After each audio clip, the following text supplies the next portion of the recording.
नमस्कार, the wire में आपका स्वागत है। मैं हूं आरफा खानम शेरवानी। भारत में कोरोना वायरस कब के मामले अब 10 लाख छू रहे हैं, 10 लाख का आंकड़ा छू रहे हैं। आप में से ज़्यादातर लोग उम्मीद है कि अपने घरों में बंद होंगे, अपने को सुरक्षित रखने की कोशिश कर रहे होंगे, लेकिन कुछ लोग ऐसे हैं कि इस दौरान भी, इस हेल्थ क्राइसिस के दौरान भी जेलों में सड़ रहे हैं, सिर्फ इस वजह से कि वो सरकार से असहमति उन्होंने जाहिर की। उनमें से एक नाम है डॉक्टर कफील खान का, जिनकी ज़मानत की अर्जी फिर से टल गई है। वो अभी भी जेल में ही रहेंगे। इसके अलावा दर्जन भर वो लोग हैं जो भीमा कोरेगांव मामला जिसे कहा जाता है, भारत के वो चोटी के बुद्धिजीवी, जिनको सिर्फ इस वजह से कि वो गरीबों की, दलितों की, आदिवासियों की बात करते हैं, आतंकवाद निरोधी कानून में वो बंद हैं। कुछ 1-2 साल से बंद हैं, कुछ महीनों से बंद हैं। उनमें से एक आनंद तलतुंबडे, उनकी कल सालगिरह थी, 70 साल के हो गए। और मैं आपको बताऊंगी कि किस तरह से लोगों ने ख़त और कार्ड्स मुंबई की जेल में ही उनको भेजा। लेकिन उससे पहले डॉक्टर कफील का मामला। डॉक्टर कफील खान, आपको याद होगा, गोरखपुर के वही डॉक्टर जिन्होंने, जब गोरखपुर के सरकारी अस्पतालों में ऑक्सीजन की कमी से बच्चे मर रहे थे, तब उन्होंने बच्चों की मदद की और कई बच्चों को बचाने का भी उन्होंने काम किया और रातों रात वो एक तरह से एक नेशनल हीरो बन गए। लेकिन सरकार ने उन्हें दिसंबर के महीने में, वो NTCA प्रोटेस्ट के दौरान अलीगढ़ मुस्लिम यूनिवर्सिटी में 13 दिसंबर को वो उन्होंने एक भाषण दिया और उस भाषण को ये बताते हुए कि 2 समुदायों में आपस में वो दरार डाल रहा है, उन्हें 29 जनवरी को गिरफ्तार किया गया। 10 फरवरी को उनको ज़मानत भी मिल गई, लेकिन तुरंत ही सरकार ने फ़ौरन उनके ऊपर राष्ट्रीय सुरक्षा कानून, नेशनल सिक्योरिटी एक्ट लगा दिया और उनको बंद कर दिया जेल में 3 महीने के लिए। 3 महीने की अवधि जब पूरी हो गई तो फिर से उसको आगे बढ़ा दिया गया NSA को। यानी एक डॉक्टर जो बच्चों का डॉक्टर है और इस वक्त एक नेशनल जो हेल्थ क्राइसिस है, उस वक्त में शायद अगर बाहर होते डॉक्टर कफील तो कुछ लोगों की जान ही बचा रहे होते। ये समझना, ये कहना बहुत मुश्किल है कि कैसे एक डॉक्टर राष्ट्रीय सुरक्षा के लिए खतरा हो सकता है। डॉक्टर कफील खान, जो कि एक पीडियाट्रिशियन हैं और BRD मेडिकल कॉलेज गोरखपुर के सस्पेंडेड असिस्टेंट प्रोफेसर हैं, उनको हर कोई जानता है क्योंकि उन्होंने जब भी इस देश पे कोई आपदा आई है, चाहे वो केरल में हो, बिहार में हो, बंगाल में हो, पंजाब में हो या देश के किसी भी कोने पे हो, उन्होंने सबसे पहले जाके वहाँ पे अपनी सेवाएं दी हैं और फ्री ऑफ कॉस्ट दी हैं। दवाइयाँ डिस्ट्रीब्यूट की हैं, 100 से भी ज़्यादा हेल्थ कैंप्स लगाए हैं और हमेशा अपना जो उनका जो स्किल्स हैं, जो उनका मेडिकल प्रोफेशन है, उसको हमेशा उन्होंने लोगों की सेवा के लिए ही इस्तेमाल किया, कभी पैसा कमाने के लिए इस्तेमाल नहीं किया। लेकिन आज वो पिछले 5 महीने से जेल में हैं और उसका कारण सिर्फ ये है कि उन्होंने सरकार की एक नीति जो कि CAA NRC, उसके ऊपर सवाल कर दिया। क्या सरकार के ऊपर सवाल करना किसी इंसान को इतना भारी पड़ सकता है कि उसको देश के ऊपर खतरा बताकर और उसे कई महीनों तक जेल में रखा जाए? एक तरफ तो आप डॉक्टरों को देश की धरोहर बता रहे हैं, उन्हें फ्रंटलाइन वॉरियर्स बता रहे हैं और उनके ऊपर फूल बरसा रहे हैं, उनके लिए तालियां बजा रहे हैं, और दूसरी तरफ अगर कोई डॉक्टर सवाल पूछ लेता है, अगर किसी सरकार की, अगर किसी पॉलिसी के ऊपर क्वेश्चन कर देता है, तो आप उसे देश के ऊपर खतरा बताकर उसे जेल में डाल देते हैं। इस टाइम डॉक्टर कफील को आपकी आवाज, आपकी दुआओं की जरूरत है, ना कि पैसों की जरूरत है। हमें पता है कि आप ये सब डॉक्टर कफील की सिंपैथी में कर रहे हैं, लेकिन हम उसकी जगह पे आप उन्हें दुआ दीजिए, उनको दिल से दुआ दीजिए, उनकी रिहाई के लिए मांग करिए और जितना सोशल मीडिया में हो सकता है उतना उनके लिए आवाज उठाइए, क्योंकि आप ही लोग हमारी स्ट्रेंथ हैं, आप ही लोग हमारी ताकत हैं।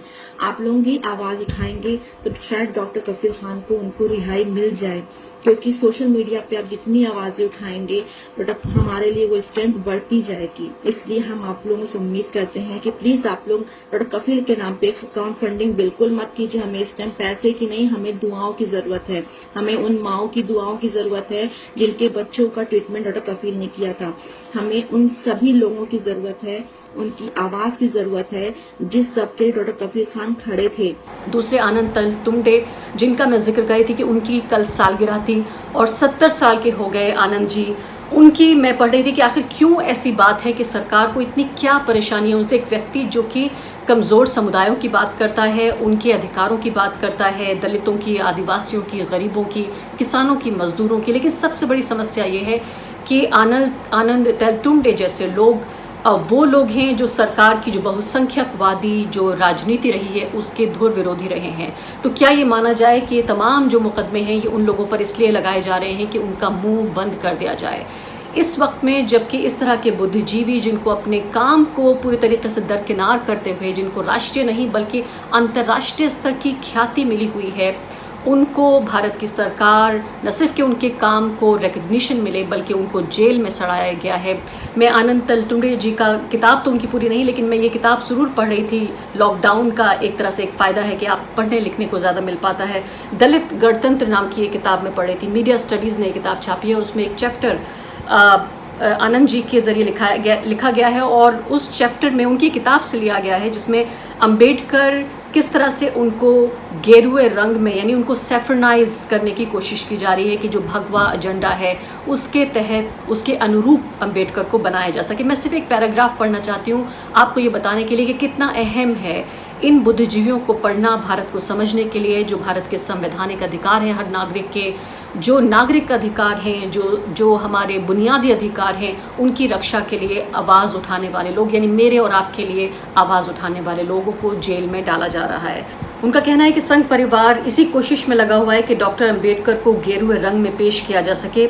इसी सिलसिले में उसके द्वारा अपनाई गई रणनीति का अहम हिस्सा है डॉक्टर अंबेडकर के राष्ट्रवाद पर जोर देना। दरअसल महज राष्ट्रवादी के तौर पर बाबा साहेब को प्रस्तुत करके वो एक ही पत्थर से कई निशाने साधने की जुगत में है। सबसे अहम बात यह है कि ये एक सम्मानजनक याद है और डॉक्टर अंबेडकर को इससे नवाजने के से किसी विशेष दल को आपत्ति नहीं होगी। उनके नेता को इस तरह सम्मानित किए जाने से दलितों को आमतौर पर अच्छा लगेगा और संघ परिवार की तरफ वो आकर्षित हो सकते हैं। तीसरे, इससे पारंपरिक प्रतिक्रियावादी के तौर पर संघ परिवार की छवि का भी रूपांतरण मुमकिन है। और चौथे, सबसे अहम बात कि ये उनके जनाधार को भी विस्तारित कर सकता है। यानी अंबेडकर को जितना सेफरनाइज किया जाए, जितना गेरुआ रंग में रंगा जाए, उतना ही दलितों को भी आकर्षित किया जाएगा और संघ परिवार जो है वो अपना दायरा बढ़ा सकता है। यानी कि पूरी तरीके से जो सरकार की बहुसंख्यकवादी नीति और राजनीति है उसका पर्दाफाश कर रहे थे आनंद जी और शायद इसीलिए आज वो मुंबई की जेल में है। इसके अलावा मैंने आपको बताया कि करीब 11 और ऐसे लोग हैं जो जेलों में बंद हैं। मैं इस कार्यक्रम में जानने की कोशिश करूंगी दो खास अहम पहलू। पहली बात तो डॉक्टर कफील और बाकी जो ये बुद्धिजीवी हैं उनको जेल में डालना, ऐसे में क्या कानूनी विकल्प है उनके पास, अदालतों का क्या काम है, और इसके अलावा ये भी मैं जानने की कोशिश करूंगी करुणानंदी से और इसके अलावा जाने माने इतिहासकार रामचंद्र गुहा से इसके राजनीतिक मायने जानने की कोशिश करूंगी। अगर आप देखें अरफा, जिस केस में वो ओरिजिनली जेल गए थे वो उन्होंने एक स्पीच थी CAA के मामले में, और उसमें अगर आप स्पीच देखें वो बिल्कुल पब्लिक स्पीच है, उसकी डिटेल्स पब्लिक हैं। तो ऐसा नहीं कि जो कहा था क्या कहा था उसमें कोई दो बात है। उसमें उनके खिलाफ आरोप जो थे वो 153A मेनली उसके तहत थे कि समूहों के बीच में बंटवारा करने का इल्जाम था। इस मामले में उनको बेल मिल गया था। बेल मिलने के बावजूद गवर्नमेंट ने इनको रिलीज नहीं किया, इन कंटेम्प्ट ऑफ कोर्ट 3 दिन के लिए रिलीज नहीं किया, और इस दौरान में इनके खिलाफ NIA के एक्यूजेशंस आ गए। अब बात यह है कि इसमें पहली बात तो एक फेडरल स्टेट इशू आता है कि ये सही है कि सेंट्रल गवर्नमेंट की पावर है इस एक्ट को पास करने में, लेकिन जब इन्वेस्टिगेशन स्टेट क्यों नहीं चला सकता, पहली बात तो ये है।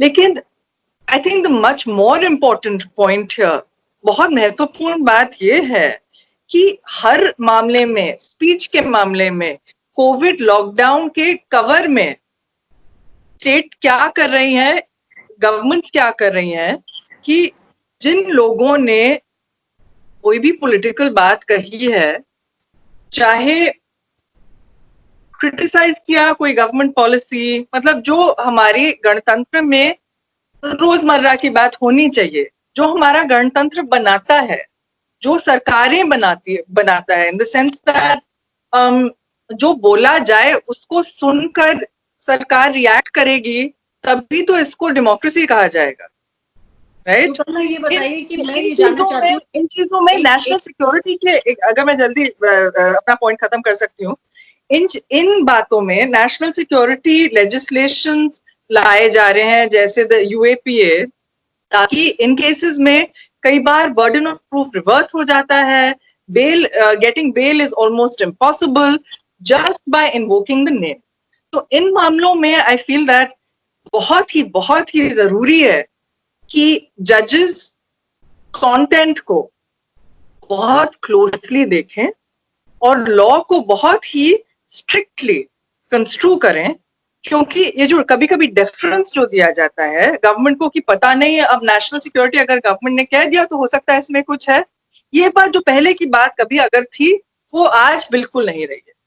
जी कर्नल, ये भी मामला है डॉक्टर कफील का, और इसके अलावा वो लोग जो कि दलितों के, ट्राइबल्स के, गरीबों के अधिकारों की बात करते रहे, 11 कम से कम देश के ऐसे बड़े बुद्धिजीवी जिनकी पूरी दुनिया में साख है, आज वो जेल में सड़ रहे हैं। उनमें ज्यादातर वो लोग हैं जो बुजुर्ग लोग हैं, जो 50 साल से 80 साल की उम्र के लोग हैं। तो क्या ये मान लिया जाए कि अदालतें खामोश हैं जबकि सरकार अपने सारे विरोधियों का मुंह बंद कर रही है कानून के सहारे? ये बोलना मुश्किल होगा। आई थिंक सब अदालतों को एक ब्रश से, मतलब एक ही तरह से दिखाना गलत होगा। लेकिन ये बात है कि कई बार, और बस हमारे देश में ही नहीं, कई देशों में जब नेशनल सिक्योरिटी की बात होती है तब अदालतें चुप हो जाती हैं, और ये हमें लगता है ये नहीं होना चाहिए, क्योंकि हमारे पास कानून है, और जो कानून है वो कई मुद्दों पर सही नहीं है, जैसे reversal of burden of proof की जो मैंने बात कही, लेकिन कानून तो है, और जो कानून है उसको बहुत स्ट्रिक्टली कंस्ट्रू करना बहुत जरूरी है। क्योंकि अगर कफील खान के केस में आप देखें, अगर 3 दिन के लिए इन्होंने बेल नहीं दिया, बेल मिलने के बाद उनको रिलीज नहीं किया, इस दौरान इनको एनआईए एक्ट के तहत इम्प्लीकेट कर दिया गया, और जो मटेरियल है वो अगर कोर्ट के सामने है तो उस बेसिस पे डिसीजन दे दिया जाना बहुत जरूरी है। डॉक्टर रामचंद्र दुबा, ये बताइए कि डॉक्टर कफील खान, इसके अलावा आनंद तनतुंबडे, वारावारा राव, सुधा भारद्वाज, इनमें से कम 2 की तो हालत बड़ी खराब अभी आई है। अभी डॉक्टर कफील ने जो है बताया कि उन्हें कैसे मथुरा की जेल में किन यातनाओं का सामना करना पड़ रहा है, उन्होंने एक इमोशनल खत पे लिखा। इसके अलावा वारावारा राव को बहुत ज्यादा दबाव जब आम जनता का रहा सोशल मीडिया पे, तब जाके उन्हें अस्पताल में एडमिट किया गया। क्या भविष्य आप देखते हैं कि ये सरकार जो है, जिस तरह से जो भी असहमति की आवाजें हैं उनको दबाने की जो कोशिश है, इसको आप किस तरह से देखते हैं, और खासकर इतने ड्रैकोनियन जो कानून हैं उनमें उनको जेल में भेज देना? तो जो जो आपने नाम लिए, एक और नाम जोड़ूंगा, अखिल गोगोई, जो हमारे सामाजिक कार्यकर्ता में आसाम में, जिनको भी जेल में वैसे इन्हीं कानूनों में डाला गया है, और जो भी कोविड, वो भी बहुत बीमार हैं। ये जो कानून यूएपीए जैसा कानून औपनिवेशिक काल में भी नहीं था। It is worse than any colonial law. और मैं मानता हूं कि सुप्रीम कोर्ट की गलती है कि इसको उन्होंने नलीफाई नहीं किया। ये देखिए, अगर कोई इस कानून मैं कोई भी डेमोक्रेसी में फ्रीडम ऑफ स्पीच होना चाहिए, और ये चाहे कफील खान हो, चाहे आनंद तनतुंबडे हो, चाहे अखिल गोगोई हो, चाहे सुधा भारद्वाज हो, ना उन्होंने ना हिंसा का इस्तेमाल किया है, ना उनकी भाषा हिंसक है। उन्होंने यही कहा है कि हमारे जो कॉन्स्टिट्यूशनल राइट्स हैं ये हमारे मजदूरों, हमारे किसानों, हमारे आदिवासी को नहीं मिल रहा है, बस इतना। और ये जो आज सरकार है, जैसे आपने ठीक कहा, इट ब्रुक्स नो डिसेंट। कोई भी उनसे असहमति करे उनको जेल में जा सकता है। तो ये भी मैं मानता हूं कि this is a very very dark aspect of our democracy, कि हमारे जो कानून हैं, ब्रिटिश राज में भी ऐसे कानून नहीं थे जो मोदी शाह राज में आ रहे हैं। लेकिन डॉक्टर कफील जैसे लोगों पर राष्ट्रीय सुरक्षा के लिए खतरा है। डॉक्टर कफील वो व्यक्ति जो अगर जेल से बाहर होता तो कोविड मरीजों का इलाज ही कर रहा होता। लेकिन ऐसे में जिसमें प्रदर्शन भी नहीं हो सकता, बाहर लोग आवाज भी नहीं उठा सकते, और अगर अदालतें भी खामोश हो जाएं, अदालतें भी अगर जमानत ना दें, तो आम जनता क्या करे? तो फिर तो बिल्कुल असहमति की आवाज खत्म हो जाएगी। अदालतों के रोल पे क्या कहेंगे आप?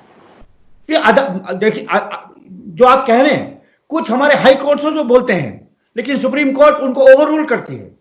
सुप्रीम कोर्ट, कई लोगों ने लेख भी लिखा है, मैं मानता हूं ये सही है, कि सुप्रीम इमरजेंसी के बाद this is the worst time for the supreme court. It has become an executive court. वो सरकार का एक, माने बोलता हूं, आर्म बन गया है। लेकिन कुछ ऐसे तो उनको सोचना चाहिए कि अगर जब इतिहास लिखा जाएगा, इन दिनों का इतिहास लिखा जाएगा, सुप्रीम कोर्ट के जजेस चाहते हैं कि उनके बारे में ऐसा लिखा जाएगा जब जैसा हमने इमरजेंसी के बारे में लिखा। उनको सोचना चाहिए हाउ हिस्ट्री विल जज देम। जी, बहुत बहुत शुक्रिया। द वायर के और वीडियोस देखने के लिए सब्सक्राइब करें और बेल आइकन पर क्लिक करें। स्वतंत्र पत्रकारिता की आर्थिक मदद करने के लिए डिस्क्रिप्शन में दिए गए लिंक पर जाएं और अपनी राशि चुनें।